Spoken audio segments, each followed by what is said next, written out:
12,000 का लश्कर और वापस जा रहा था कि पता चला पृथ्वीराज चढ़ाया। तो सब सरदारों ने कहा वापस चलें, हमारी तैयारी नहीं। उन्होंने कहा मौत से घबरा के जाना मुसलमान का शेवर लड़ गया, उसने फिर शिकस्त खाई। फिर ये वापस नहीं हो रहा था, ये लड़ते लड़ते अपने घोड़े से गिरा तो पीछे से तुर्क सरदार ने छलांग लगाई और उसको एक हाथ से संभाला और उसके घोड़े को दूसरे हाथ से संभाला और लश्कर से उसको निकाल के बाहर ले गया। तब जाके उसकी जान बची। फिर दूसरी जंग में वो 1 साल तक बिस्तर पे नहीं सोया, बीवी के पास नहीं गया पूरा साल। उन्हें तैयारी की और फिर तरावड़ी के मैदान में उसने पृथ्वीराज राजपूत चौहान, यानी वो हमारा बड़ा हुई था कम वक्त, हमें तो अल्लाह ने हिदायत दे दी कोई 15-20 नस्ल पहले, अब मुसलमान हो गए, लेकिन हमारा कबीला वही है राजपूत चौहान, पृथ्वीराज की नस्ल। तो उसके 2 दामाद थे, एक शमसुद्दीन एक नासरुद्दीन। नासरुद्दीन को उसने मुल्तान की हुकूमत दी, शमसुद्दीन को फिर उसने दिल्ली की और कुतुबुद्दीन ऐबक को लाहौर। उसमें शमसुद्दीन फिर बहुत तालीम निकला। कुतुबुद्दीन ऐबक बहुत समझदार था, लेकिन 4 साल की हुकूमत करने के बाद उसका इंतकाल हो गया। वो ये पोलो खेलता था, पोलो, ये घोड़े, तो घोड़े से गिरा और मर गया। अनारकली के पिछली तरफ उसका मज़ार होता था, अनारकली जाना होता था, 60 की दहाई में मैं पढ़ता था, तो सारे महल्ले का कूड़ा करकट उसकी कब्र पे पड़ा होता था और इबरत का निशान होता था। फिर ज़ियाउल हक मरहूम ने ये नेकी का काम किया, उसने वो सारा महल्ला साफ करवा के चारों तरफ के मकान खरीद कर उसकी कब्र पर एक बड़ा खूबसूरत उसने मज़ार भी बनाया, साथ आने जाने की जगह भी बनाई। तो इस तरह यहाँ इस्लामी सल्तनत की बुनियाद। पहले ज़माने में सड़कें दरियाओं के साथ साथ चलती थी ताकि मुसाफिरों को पानी मिलता रहे, तो दरिया रावी के साथ साथ ये सड़क चलती। उस वक्त दरिया रावी जिंदा था, आबाद था, अब तो मरमरा गया बेचारा, तो वो हमारे साथ बहता था दरिया रावी। तो लंबा दरिया रावी के बिल्कुल किनारे के ऊपर था। जितने बड़े और मशहूर शहर हैं अगर आप देखोगे तारीख में, तो वो बड़े दरियाओं के किनारों पर होते थे कि पानी का बड़ा वसीला दरिया होता था। ऐसे कुएं और ऐसे नलके ट्यूबवेल तो होते नहीं थे, तो दरियाओं से पानी हासिल किया जाता था। तो शेर शाह सूरी ने हुमायूं को शिकस्त दी, तो ये वहां से भागा और उमरकोट, ये जो सिंध में है उमरकोट, यहाँ पहुंचा था। तो यहाँ अकबर पैदा हुआ, यहाँ अकबर पैदा हुआ। फिर हुमायूं ने इसको बीवी के साथ काबुल भेज दिया, खुद वो ईरान चला गया, हिजरत कर गया। फिर ईरान से शिया बादशाह की मदद से वो वापस दोबारा हिंदुस्तान आया। शेर शाह सूरी की औलाद इतनी काबिल नहीं थे, इतने समझदार नहीं थे, तो वो शिकस्त खा गए। फिर दोबारा अल्लाह ने मुगलिया सल्तनत को इक़्तिदार बख्शा। तो अकबर 12 साल की उम्र में बादशाह बन गया। ना इल्म की सोबत, ना उलमा की, ना इल्म ना उलमा की सोबत। आगे दरबारी उलमा मिले जिन्होंने उसका बेड़ा गर्क कर रख, तो उसने दीन इलाही ईजाद कर, जिसके लिए मुजद्दिद अल-फ़सानी रहमतुल्लाह अलैह को अल्लाह ने इस्तेमाल फरमाया। बगैर मुनाजरे के ये मुनाजरे काम खराब करते हैं, ना मुनाजरा इस्लाम का मिजाज है। मौलाना मोहम्मद कासिम ननोतवी रहमतुल्लाह अलैह हमारे सब के बड़े हैं जिन्होंने देवबंद की बुनियाद रखी। वो मुनाजरे से नफरत फरमाते थे, कभी किसी से मुनाजरा नहीं, कभी किसी से। सिर्फ बहुत इसरार पर एक दफा एक तहरीर शिया के खिलाफ लिखी बस, जिस पर मुसलमान का नाम आता था उससे मुनाजरा नहीं करते। हालांकि वो ऐसे मुनाजर थे कि वो आर्यों से और ईसाइयों से, गैर मुस्लिमों से बादशाह थे मुनाजर। रहमतुल्लाह किरानवी साहब रहमतुल्लाह मौलाना रहमतुल्लाह किरानवी, अगर ये लोग ना होते तो बर्रे सगीर उंदलस होता, स्पेन होता। ये तो लोग आ गए थे। मुझे कल परसों तुम्हारे उस्ताद शेख रमज़ी ने बताया कि बूर रकीबा ने जैतूनिया मदरसा कैसे बंद किया। अगर अल्लाह उलमाए देवबंद को फैद जो चटाई पे राजी हो और चोपड़ी रोटी के धोखे में नहीं आएगी। अभी बूर रकीबा ने उलमा को चोपड़ी रोटी खिला दी और पैसे पे उनको खींच लिया। जब वो खींचे तो फिर हर को सब कुछ चले।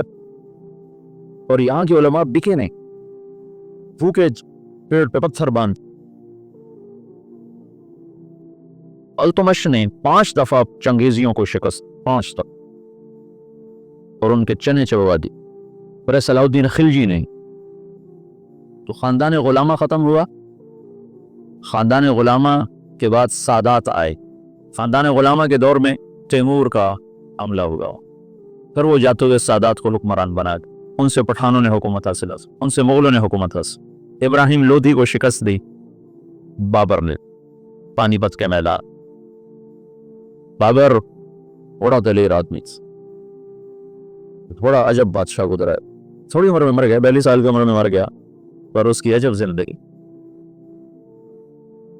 तो यहाँ मुगलिया सल्तनत की दागबेल पड़ी, बड़ी मजबूत इस्लाम दोस्त, सिवाय अकबर के कि वो गुमराह हुआ तो उलमा की वजह से, वो खुद अनपढ़ था, दीन को जानता नहीं। तो जो दरबारी उलमा थे उनकी वजह से वो दीन से मुतनफिर हुआ कि वो आपस में इस बात पे उसके अकबर के सामने लड़ पड़ते थे कि ये कुर्सी पर मैं बैठूंगा, बादशाह के बराबर मैं बैठ। वो कहता मैं बैठ, वो कहता दाएं मैं बैठूंगा, बाएं तुम बैठो। वो कहता नहीं तुम उधर बैठो मैं इधर बैठूं, इधर मैं बैठूंगा उधर तुम बैठो। इन चीज़ों से वो ऐसा मतलब खुद अनपढ़ था। क्योंकि हमायूं को जब शिकस्त हुई, शेर शाह सूरी ने इसे शिकस्त दी। शेर शाह सूरी पठान था, तो कुछ अर्सा बीच में पठानों की हुकूमत आई और ऐसी हुकूमत कर गया शेर शाह सूरी की, अंग्रेज़ों ने भी शेर शाह सूरी के उसूल पर अपनी हुकूमत के निज़ाम बनाए थे। ऐसी खूबसूरत हुकूमत करके गया शेर शाह सूरी, और बिल्कुल गरीब सा था, एक सिपाही से अल्लाह ताला ने उसको ये बिहार, सूबा बिहार में ही पैदा हुआ था। तो इसने बड़े चक्कर से हुकूमत हासिल की। इसने अपना एक जत्था बना लिया, जत्था बना ली। तो अब इसको ज़रूरत थी कोई शहर मेरे कब्जे में हो।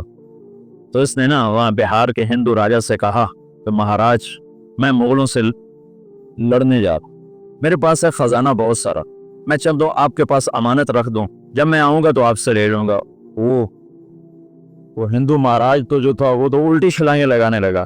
कहा जी मेरे पास 500 संदूक है शर्फियों के भरे हुए। वो 5 भी होते तो पूरे हिंदुस्तान का खर्चा काफ़ी था। जब उसने कहा 500 तो उसकी तो राल टपक खड़ी। उनका महाराज मेरे जैसा देनदार तुम्हें पूरे हिंदुस्तान में नहीं मिलेगा, तुम ले आओ, मैं बड़ी हिफाजत करूंगा, जब तुम आ जाओगे तो तुम्हें दूंगा, तुम मर गए तुम्हारी औलाद को दूंगा। उनका बस महाराज मैं यही चाहता। उसने उसमें सिपाही छुपा दी, हर संदूक में सिपाही छुपा दी,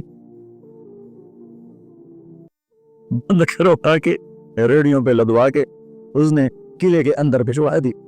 जब वो अंदर पहुंचे तो वो जो रेडियो ले जा रहे थे उन्हें जाके कुंडे खोल दिए, वो बाहर निकले और उन्होंने मिनटों में किला फतह कर लिया। तो यूं शेर शाह सूरी एक सिपाही से बादशाह बनने की तरफ उसका कदम उठा। फिर उसने 6 साल हुकूमत की, पर वो काम किए जो लोग 100 साल में भी नहीं कर सकते। मेरे गांव के आगे जो सड़क है अब पक्की है, ये शेर शाह सूरी ने बनवाई, मुल्तान से लेकर लाहौर तक। इसको शेर शाह सूरी रोड कहते थे। हन्नानोतवी को ना तो वाली तकन हैदराबाद ने खत लिखा कि हजरत आप मेरे पास तशरीफ लाए, मैं आपको 500 रुपये महीना तनख्वाह दूँ। 500 रुपये महीना 50 लाख रुपया महीना है आज का, 50 लाख रुपया महीना। तो हजरत नानोतवी ने खत लिखा कि मैं देवबंद में पढ़ाता हूँ, मेरी 5 रुपये तनख्वाह है, 2 रुपये मैं मदरसे में चंदा दे देता हूँ, तो 2 रुपये में मेरे मियाँ बीवी का बखूबी गुजारा हो जाता है, और 5वां रुपया मुझे सारे महीने परेशान करता है कि इसका क्या करूँ। तो 500 को लेके क्या करूँगा, 500 को लेके क्या करूँगा। तो यहाँ उलमा की एक शेप ऐसी आई जो बिके नहीं।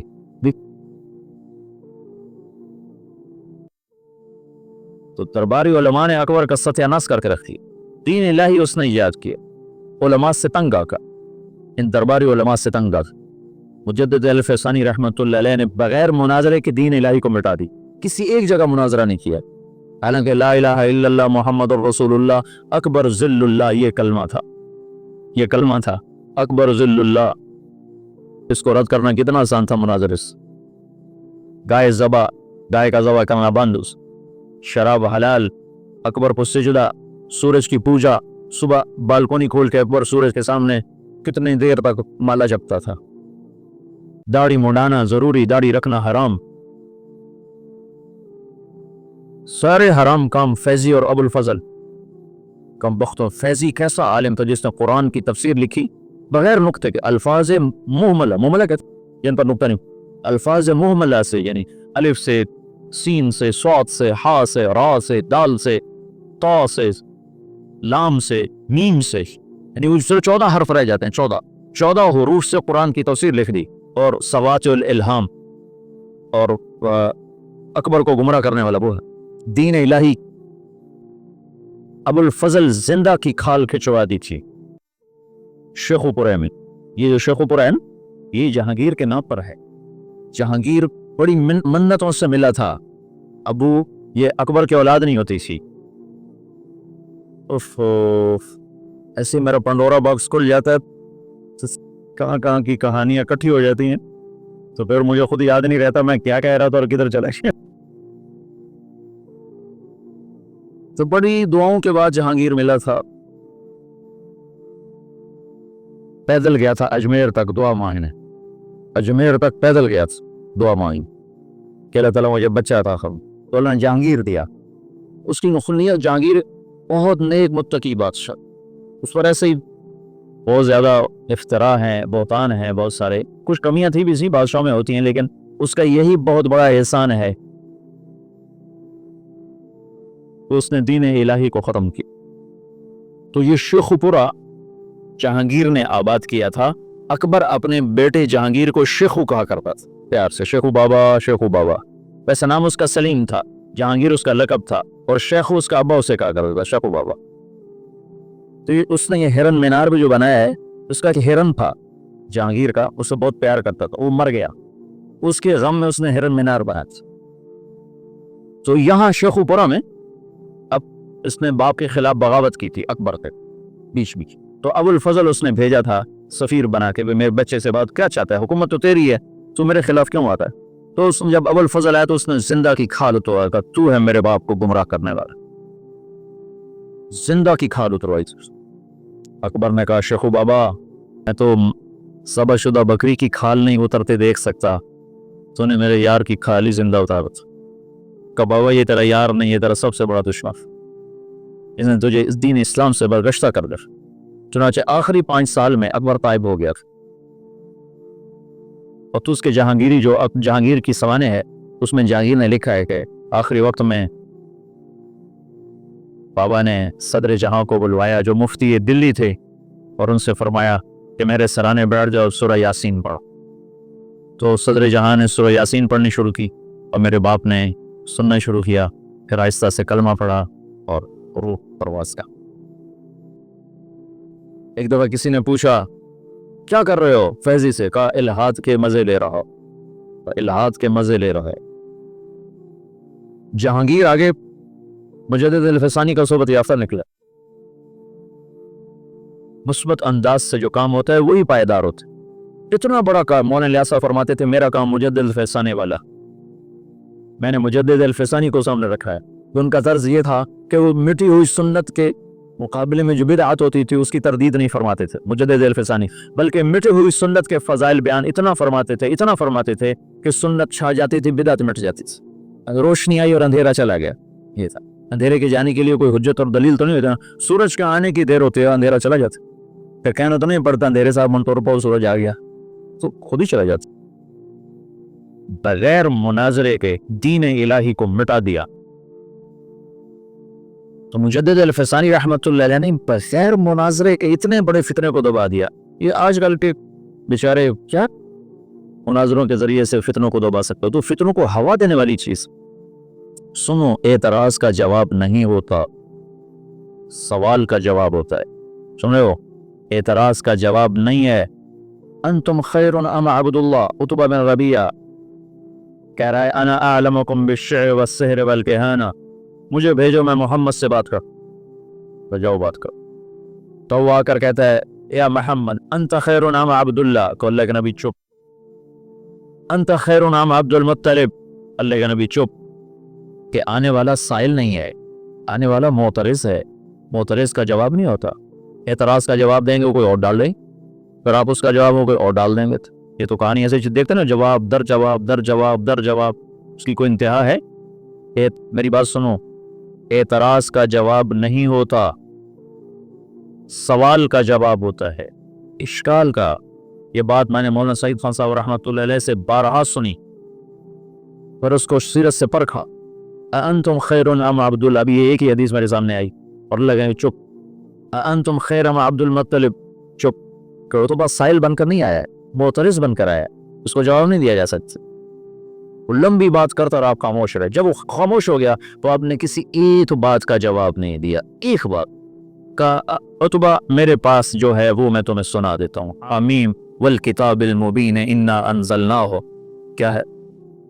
قرآن عربی، حامیم والکتاب المبین، قرآن عربی لقوم یعلمون بشیر ونذیر فآور اکثرهم فهم لا یسمعون وقولوا قلوبنا فی اکنۃ مما تدعونا الیہ سے لے کر فإن أعرضوا فقل أنذرتكم صاعقة مثل صاعقة عاد وثمود، یہاں تک قرآن پڑھ کے سنا دے۔